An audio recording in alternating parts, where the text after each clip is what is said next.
வீட்டில் சமைக்கிற பெண்களுக்கு தான் தெரியும் ஒரு நாளினுடைய மிகப்பெரிய பிரச்சனை என்ன தெரியுமா?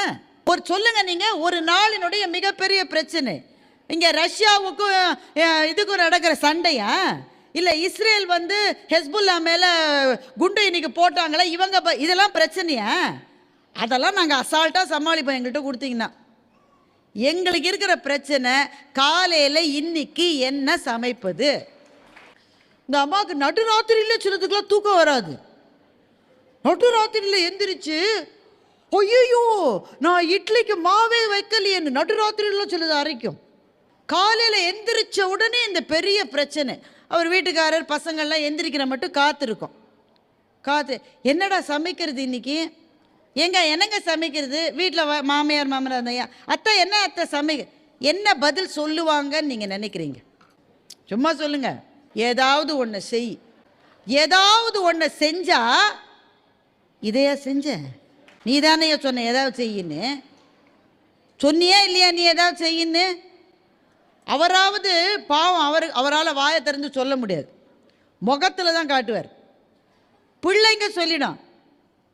தேர்ட் டைம் இது இந்த வாரத்தில், தேர்ட் டைம். என்னடா தேர்ட் டைம்? இதே உப்மாவை நீ செஞ்சு தேர்ட் டைம் இது. அந்த அம்மாவுக்கு செய்ய முடியாதுன்னு இல்லைங்க, எது வேணா என்ன செய்யறது.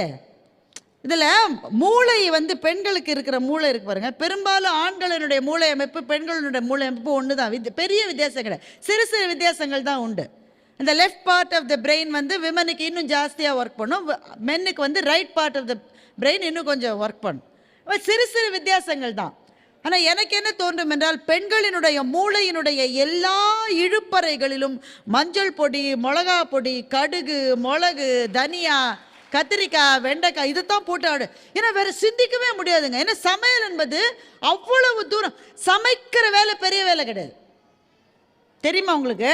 சமைக்கிற சில வீடுகளில் ஆண்கள் சொல்லுவாங்க, என்ன நீ ரொம்ப ஓவரா பில்டப் கொடுக்குற, என்ன சமைக்கிறது அவ்வளோ கஷ்டமா, இன்னைக்கு நான் பிரியாணி செய்கிறேன். உடனே அந்த அம்மா இருகை கூப்பி கும்பிடும், வேணாங்க நானே செஞ்சிடறேன். என்ன நீ ரொம்ப எப்போ பாரு நான் என்ன செஞ்சேன் தெரியுமா, காலையிலேருந்து நான் எனக்கு எவ்வளோ வேலை, இன்னைக்கு நான் செய்கிறேன்.